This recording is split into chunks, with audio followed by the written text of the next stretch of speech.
Sony has been making some bad mistakes recently with their female characters. They either empower them to the maximum and you can't stand them, or they try to make them so unique and unlike other girls, they end up being annoying. And Horizon Zero Dawn has been very successful for them. It made them a boatload of money, and it's a series they plan to make a TV show around like The Last of Us. But in the new Burning Shores DLC, they have decided to make some pretty big changes to Aloy's character, and of course, people are upset. I have a few different things to show off, but before we get into the topic, if you enjoy the content that I create, please make sure to subscribe to the channel and hit the notification bell. Follow me on social media like Twitter or mine so that you can see when my content is posted. And of course, if you do really enjoy the videos and the live streams that I create, please consider becoming a Dark Titan via Patreon or a supporter via YouTube memberships.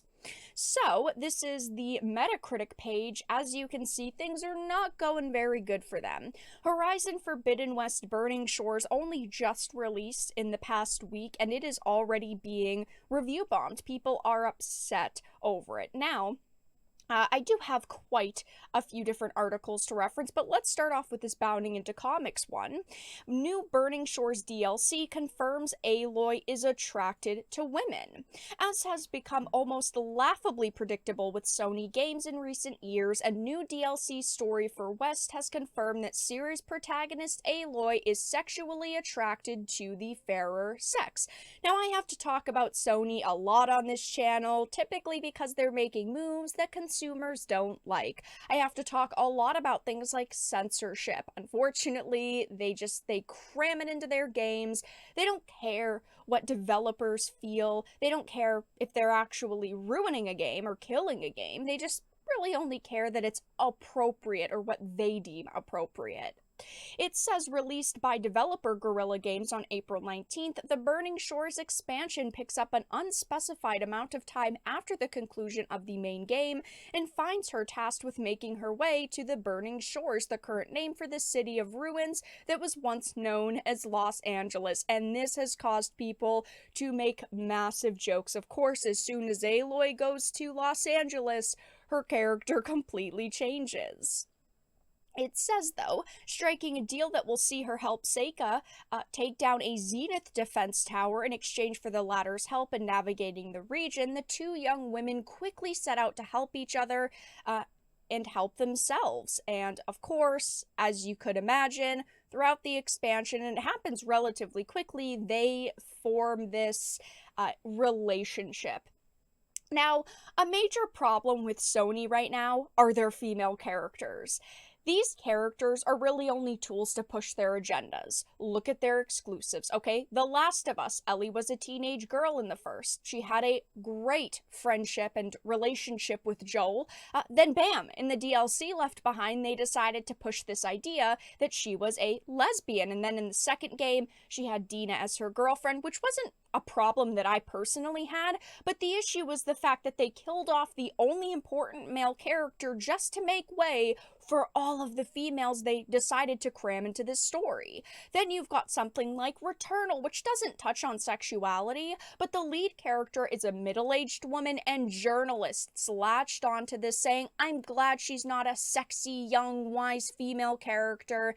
And again, it is fine to have these characters, but clearly they're trying to avoid putting any females into their games that are simply young and attractive. And now we've got Aloy, a character that has faced massive controversy because going from the first to the second game, they completely changed her character model. That was the first red flag, and I had talked about this, but the trailer had sparked massive discourse over her new chubby appearance. They decided to do away with the fairly attractive model they had with her, and then they decided to go for this, and now of course we are hearing that they are changing her sexuality. And as a woman, I am sick and tired of seeing the erasure of attractive female characters normal, not empowered female characters, of female characters who rely on a male at one point or another, and genuine relationships. I miss these things in games.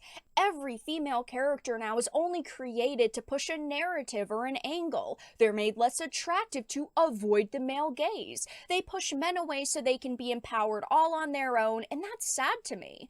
Like I've said 100 times, and I will continue to say, I am perfectly fine with seeing LGBT relationships in my entertainment, but I also don't think that, first of all, we should see it in every piece of entertainment, but it's also ridiculous to say stop erasing straight individuals. Stop erasing male and female relationships. What these companies are doing is that they are over representing at this point, and that does upset people because you are, pushing other relationships like heterosexual ones out of the spotlight, and then you're telling people to basically shut up and not complain that their sexuality isn't being shown on screens anymore. Now, of course, the journalists have latched onto this. They are furious over this, and they're basically saying that only homophobes are review bombing the game and giving it bad ratings, and only awful people are upset over this. And I know that it's hard for journalists to comprehend, but maybe people aren't homophobes. Maybe people have given games like this chance after chance, and they're just sick of seeing the same old story played over and over. Characters who either pretend not to like each other, then inch into a romance, or in this case, hit it off right away. Not every game needs a romance. Not every game needs to highlight a character's sexuality. Not every game needs to make a statement, and developers need to learn that. A reason why I'm confused by this is because in the first game, Aloy does flirt with male characters because tons of them end up liking her by the end of their storylines. There wasn't any flirting with women, so it's like when they were going from the first to the sequel, they completely changed her character direction, and it's just very confusing and underwhelming to me. It's like, why are you making this decision now? And of course, going on over to Metacritic, people are giving this DLC a very low score. Critics, of course, are loving it. Users are not enjoying it.